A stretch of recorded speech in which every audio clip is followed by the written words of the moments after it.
One humid May night in 2016, a small house in Fort Myers held the kind of ordinary quiet that lives at the heart of so many families. A light left on in a child's room, the low thrum of a neighbor's television, the steady heartbeat of people asleep under one roof. By morning, that ordinary had been cleaved in two. 9-year-old Diana Belinda Alvarez was gone from the place that should have kept her safe, and the silence she left behind felt more like an accusation than comfort. What followed was not the sudden public chaos of a stranger's snatching, but the slow, corrosive discovery of betrayal. The investigation peeled back layers of a household until the most painful truth revealed itself. The danger had not been outside the door. It had been someone the family had let inside. A man who had shared their meals and their space would, days later, be linked to images that shattered whatever illusions of safety remained. Those photographs, found on a phone that became a quiet witness, turned private horror into public evidence. Years would pass before the place that held the truth was found, and even then the discovery did not feel like an end so much as the reopening of an old wound. Diana's name would be spoken in courts and on corners, in whispers and in headlines, each mention a small attempt to assemble a life that had been stolen. To begin to understand how a child could disappear from the most ordinary of nights, we must first look at the place she called home.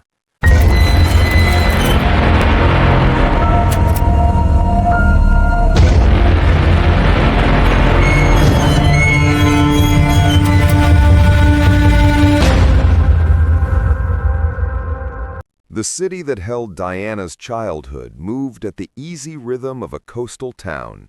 Mornings bright with a thin, salty light, afternoons swelling under a heavy, humid sky, evenings that stitched neighbors together on porches as ceiling fans turned slow circles above. Streets threaded between low houses and strip malls, where hand-lettered signs in English and Spanish promised haircuts, empanadas, propane, anything a family might need after a long day's work. Children's laughter drifted from block to block, the smell of frying plantains mixed with the exhaust of pickup trucks returning from the docks. Life here was made of small, familiar translations. The call of a vendor, the late-night radio in an open window, the constant practical swapping of favors between households. People in this part of Lee County lived close enough to share sugar and stories. Grandparents stepped in at sunrise. Cousins slept on fold-out couches. Jobs were rarely 9 to 5 and often demanded night shifts, overtime, double shifts. That closeness kept costs down and hopes afloat, but it also blurred the lines between who was family and who was a guest. Homes became porous places where another set of hands might hang a coat, borrow a tool, or sleep on a spare mattress while life required an extra wage earner. Trust, in that sense, was a currency as essential as cash. It bought peace of mind, and it was spent freely. The town's public face was bright and open, but its corners held quieter textures, a weathered soccer field lit by sodium lamps, a church where prayers stitched the week together, a schoolyard where backpacks sagged with homework and lunchboxes. On summer nights, storms rolled in over the water, and the power flickered in the older blocks, forcing families to gather in kitchens under the spill of a single light. Those household moments were where ordinary joys lived. Storybooks, spilled juice, the small triumphant shrieks of a child who finally learned to ride a bicycle. They were also the fragile seams where worry could slip through. A late shift, an unattended door, a whispered worry about money. This was a place where neighbors watched one another's kids at the bus stop, where a familiar face felt like a safeguard against the city's pressures. It is against this everyday intimacy that the events of May 2016 would stand in stark relief. And in one of those houses, a little life belonged. Diana moved through the small moments of childhood with an ease that made them feel larger than they were. She could fill a doorway with a grin and make a room seem louder with laughter. Her hands were forever smudged with the residue of crayons and snacks, the evidence of a day spent inventing games and drawing impossible skies. She kept secrets she thought only children could keep, a folded paper with a clumsy drawing tucked beneath a pillow, a loose button she prized as if it were treasure, a whispered plan to teach a neighbor's dog to sit.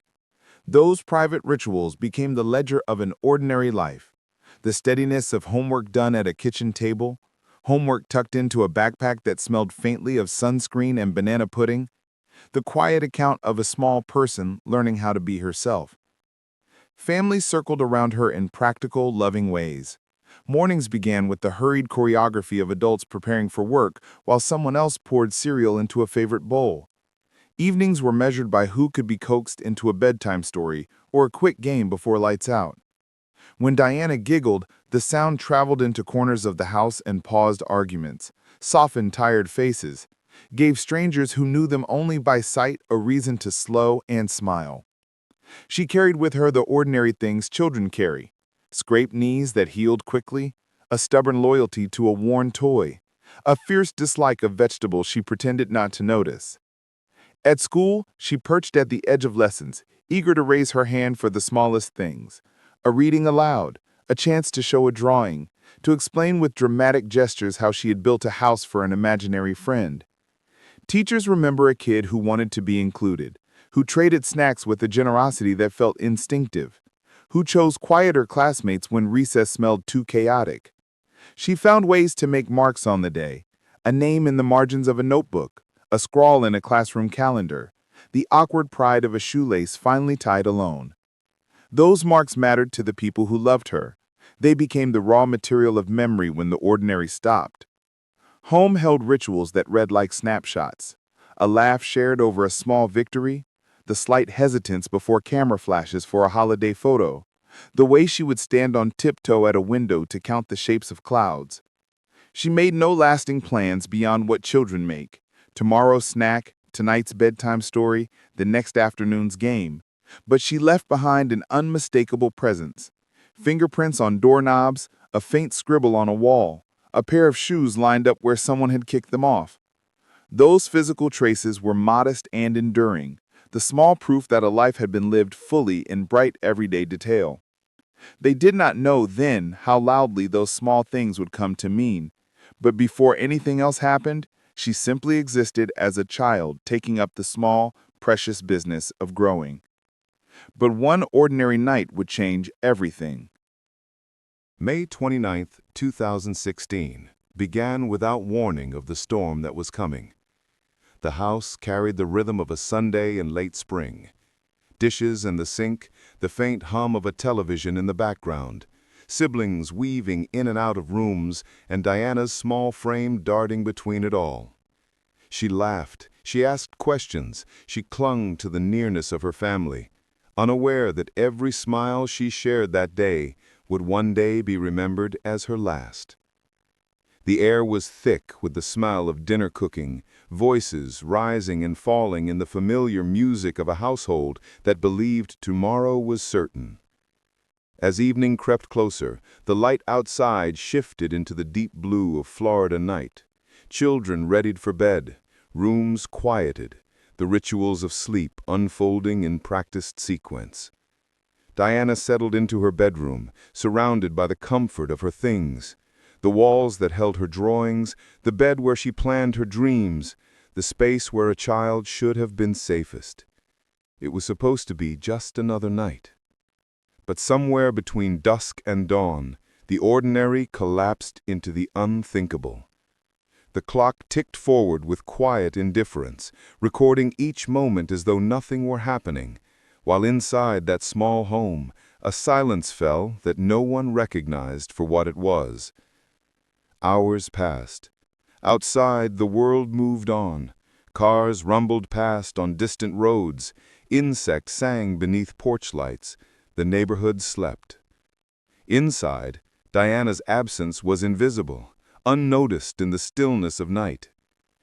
When morning came, routine betrayed them. A mother called for her child. A bed was found empty, the sheets cool, untouched since the night began. There was no sound of footsteps padding across the floor, no sleepy voice asking for breakfast, no evidence of a door creaking open. There were no broken locks, no shattered glass, no warning signs of intrusion. It was as if Diana had been lifted from her room by unseen hands, erased from the space she had filled so completely just hours before. What terror lives in the moment a parent realizes their child is gone? The mind races. Is she hiding? Did she wander outside? But each desperate question collapses under the weight of silence. A house that once held laughter, now held only absence. A suffocating quiet that confirmed what no one wanted to believe. Diana had vanished, without a trace, from within her own home. And so, with the morning sun rising over a community that still believed everything was as it had been the night before, the nightmare began. By daylight, the search for answers would consume them all. Panic arrived like a tidal wave, sudden and unstoppable.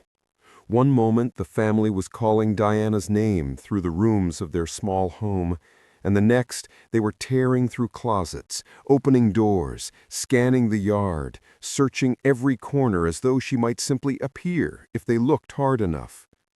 But every second that passed without her widened the void. The absence of her laughter, her footsteps, her small voice calling back, it became unbearable. Within minutes, fear consumed them, transforming ordinary spaces into haunting reminders of what was missing. Calls to the police came swiftly, each word heavy with desperation. The officers who arrived found no forced entry, no broken locks, no sign of struggle. A child had vanished from her own bed, leaving behind only silence. That silence spread like wildfire, reaching the neighbors, then the community. Porch lights flicked on, doors opened, people stepped into the humid night to ask what had happened, their eyes scanning the streets as if expecting to see Diana wandering back, safe and smiling. But the truth was darker. It wasn't long before whispers began to circle, pointing toward a familiar face. Jorge Guerrero. He wasn't a stranger lurking in shadows, nor a nameless figure passing through town. He had lived within those very walls, shared meals with the family, sat among them in the comfort of trust. He had been invited into their lives, embraced as one of their own. And yet now, when Diana was gone, so was he. Detectives pieced together fragments of memory, conversations recalled, movements noted.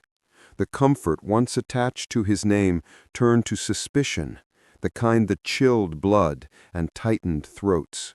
Why was he suddenly unreachable? Where had he gone? And why did the timing feel too precise, too cruel to be coincidence? As the hours stretched into days, the urgency thickened. Flyers were printed, search parties gathered, and officers combed through neighborhoods, fields, and waterways.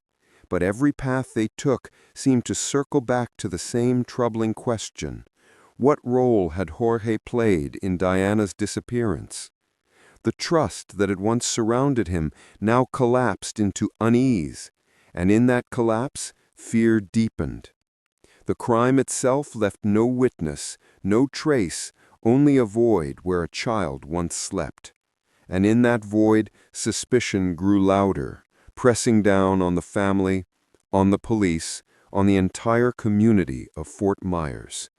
By then, the hunt was no longer just for a missing girl, it was for the man who seemed to hold the keys to her fate.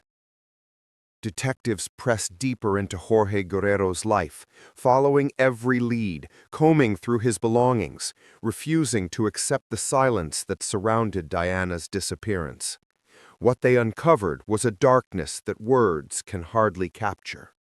On his phone, hidden behind passcodes and secrecy, were images, disturbing, sickening images. Among them, unmistakably, was Diana. The innocence of a child, stolen and preserved in a way that chilled investigators to the bone. The discovery tore through the community like a shockwave. This wasn't speculation anymore, not whispers or suspicions. It was proof of betrayal, proof of evil festering in a place once thought safe. Guerrero himself, when confronted, admitted to abusing her, the very girl who had trusted him, who had once looked up to him as someone within the circle of her home. In that moment, the family's worst fears became reality. Their trust had not only been broken, it had been desecrated. Yet even with the weight of his confession, the central question remained unanswered. Where was Diana? The phone revealed horrors, but not her fate. Investigators searched wooded areas, waterways, desolate fields. They mapped his movements, traced his steps, tried to piece together a trail that might lead them to her. Each dead end only deepened the torment, forcing the family to live in the agony of uncertainty. Every parent's nightmare is not just the loss of a child, it's the not knowing, the empty bed, the unanswered questions, the possibility, however slim, that she could still be out there. For law enforcement, it was a race against time, a desperate push to uncover what Guerrero had done with Diana. For the family, it was the cruelest waiting game of all, caught between hope and despair. The investigation had revealed the monster, but the little girl he had taken still had not been found. And so the search pressed forward, heavier now, with the knowledge of what had already been lost. The disappearance of Diana Alvarez shook Fort Myers to its core. What had begun as a nightmare inside one family's home quickly spilled into the streets, drawing neighbors, strangers, and entire churches into its orbit. Flyers with Diana's bright, innocent face were taped to storefront windows, stapled to telephone poles, and handed out at gas stations. Everywhere you turned, her smile stared back, a constant reminder that a child was missing and the clock was ticking. At night, the community gathered with candles in hand. The glow of hundreds of flames pierced the darkness, each light carrying a prayer, a plea, a demand for her safe return. Mothers held their children closer. Fathers spoke in hushed tones of what kind of man could commit such a crime. The atmosphere was heavy with both solidarity and fear. If it could happen to Diana, it could happen to anyone's child. For her family, each day without answers was a torment that grew sharper with every sunrise. They walked fields, searched canals, begged for tips, and held on to hope with hands trembling from exhaustion. Her mother's cries echoed through the crowds, breaking hearts, forcing everyone to see the raw, unfiltered pain of a parent whose child had vanished. But alongside the prayers and vigils came whispers, rumors that spread like wildfire. Some pointed fingers. Others speculated about what truly happened that night. The weight of uncertainty fractured the community, leaving people torn between hope and despair. Was Diana still out there waiting to be found? Or had the worst already happened? Each day without her chipped away at the sense of safety Fort Myers once knew. The palm trees still swayed, the sun still rose, but everything felt different. A shadow had fallen across the community, one that would not lift until the truth of Diana's fate was revealed. And as the candles burned lower, and the whispers grew louder, the silence of unanswered questions only deepened. As the days after Diana's disappearance bled into weeks, and the weeks into long, empty months, the case that once consumed headlines began to slip into silence. The flyers faded under the Florida sun, edges curling and colors bleeding away with the rain. The vigils grew smaller. Cameras that once crowded the family's front yard turned their lenses elsewhere. But for those who loved Diana, time did not dull the pain. It only sharpened the wound. Each birthday became a marker of what was stolen. A cake with no one to blow out the candles. A seat left empty at the table. Her 10th birthday, once a milestone she had been so excited to reach, passed in a blur of tears and aching memories. The years that followed were measured not in celebrations, but in the haunting absence of the little girl who never came home. Her family lived in limbo, trapped between hope and despair. Was she still out there, waiting to be found? Or had she been lost forever, buried somewhere unknown? The not knowing was its own kind of torment, a shadow that never lifted, a silence that pressed on their hearts every single day. Meanwhile, Jorge Guerrero sat behind prison walls. Convicted for possession of child pornography and the abuse he admitted to, he was serving his sentence. Yet, for all the darkness he had already been exposed for, the truth about Diana's fate remained locked away. He offered no answers, no closure. His silence was a cruel weapon, leaving the family to live with endless questions. The community, too, carried the weight of that silence. Neighbors who once joined the search whispered about the case years later, shaking their heads at the tragedy that had never been resolved. Fort Myers, a place once defined by palm trees and warm breezes, still carried the shadow of a child's disappearance, a story that refused to fade no matter how much time passed. And so the years stretched on, marked by unanswered questions and the unbearable ache of absence. 2 years after Diana's disappearance, when the seasons had cycled endlessly through grief and silence, a shift finally came. In May of 2018, prosecutors moved forward with a charge many had long suspected but dreaded to hear. Jorge Guerrero was indicted for first-degree murder. It was a bold and devastating escalation, a legal acknowledgement that the child so many had hoped would come home alive was, in all likelihood, gone forever. Yet the indictment carried its own shadows.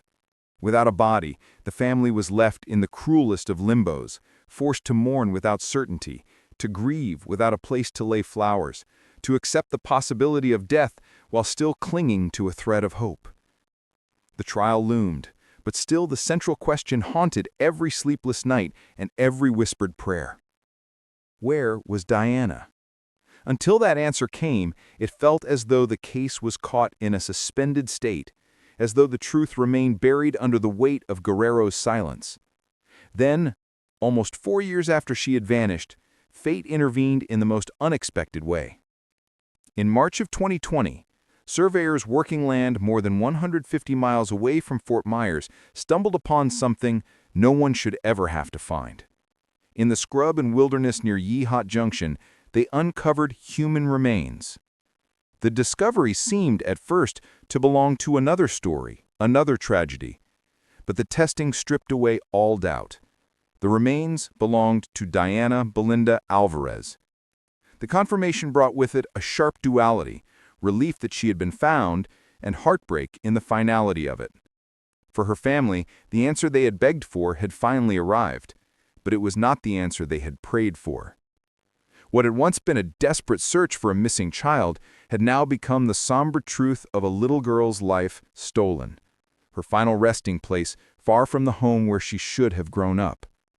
And with her discovery, the case shifted once again, preparing for its most difficult chapter yet.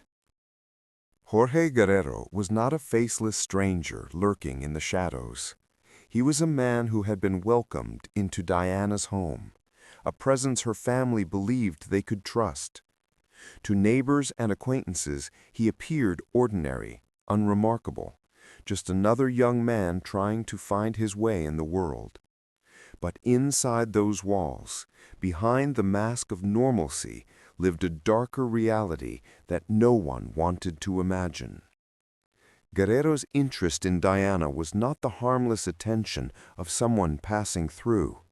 It was a fixation that grew quietly, insidiously, taking root under the very roof where she should have been safest. He blurred boundaries, exploiting kindness and familiarity to inch closer, until what began as trust twisted into something predatory and vile. The evidence later uncovered painted a chilling picture. His phone, an object that should have held nothing more than the ordinary fragments of daily life, instead became a silent witness to crimes too disturbing to ignore. It contained images, messages, and traces of manipulation that revealed his true nature, proof that his obsession had crossed every line of decency, every boundary of law, every measure of humanity. He groomed her with a predator's patience, using moments of access and proximity to weave control. To a child it may have seemed like attention, perhaps even friendship, but in truth it was exploitation, carefully designed to satisfy his own darkness. He lived within a home that had extended him trust, and he used that very trust as his weapon. When investigators pieced it together, the betrayal struck with brutal clarity. Guerrero was not a shadowy figure from outside the family's world. He was the danger that had lived among them all along. And as his past was laid bare, the question was no longer who he was, but how far he had already gone. Justice, when it finally came, unfolded in fragments, slow, deliberate, and agonizing for those who loved Diana. Jorge Guerrero was first held accountable not for her disappearance, but for the crimes that revealed the depths of his corruption. The evidence on his phone, the trail of images and abuse, left no room for mercy. He was convicted on charges of child pornography and sexual exploitation, and the gavel fell with a sentence of 40 years behind prison walls. For many, it was a beginning, a measure of punishment, yet it was far from the justice Diana's family yearned for. Because even with Guerrero locked away, the most searing truth lingered unanswered. What had he done to Diana? For years, her absence echoed louder than the conviction itself. Then came the discovery of her remains, an end to the cruel uncertainty, but also the opening of a deeper wound. With her body identified, prosecutors pressed forward with the charge that had always haunted the edges of this case: first-degree murder. The weight of that charge carried the gravity of everything Diana had lost: the birthdays she never celebrated, the life she never lived, the childhood Guerrero stole. His trial for her killing remains ahead, but even before a final verdict, the narrative of his guilt has already been carved in stone by the evidence, by the betrayal, and by the heartbreak etched into every corner of Fort Myers. Justice has moved slowly, painstakingly, but it has moved. And for Diana's family, the fight for full accountability is not over. Grief does not fade with time. It settles, it reshapes, it lingers in every quiet moment. For Diana's family, life has become a balance between unbearable absence and the fragile strength of memory. Her room is no longer just a space, it is a shrine of what once was. Photographs, untouched toys, and keepsakes stand frozen in place, whispering of a child who should have grown into a young woman, who should have had the chance to live out her dreams. Every celebration that passes without her, every empty chair at family gatherings, deepens the ache of knowing she will never return. In Fort Myers, the community carries her memory like a scar. Neighbors who once believed their children were safe inside their homes were forced to reckon with the unthinkable, that the greatest threat can wear the face of familiarity. Diana's story became a warning, a reminder of vigilance, and a call for protection of those most vulnerable. Her name is spoken with reverence, a symbol of innocence stolen and a vow that her tragedy will not be in vain. For those who loved her, the legacy she leaves behind is not just sorrow, it is resilience. Vigils continue to burn in her honor, foundations are formed in her name, and her story is told so that no other child may fall victim in silence. Diana's light, though extinguished far too soon, continues to shine through the determination of her family and community, who refuse to let her memory fade into darkness. And yet, one question lingers like a shadow that can never quite be lifted.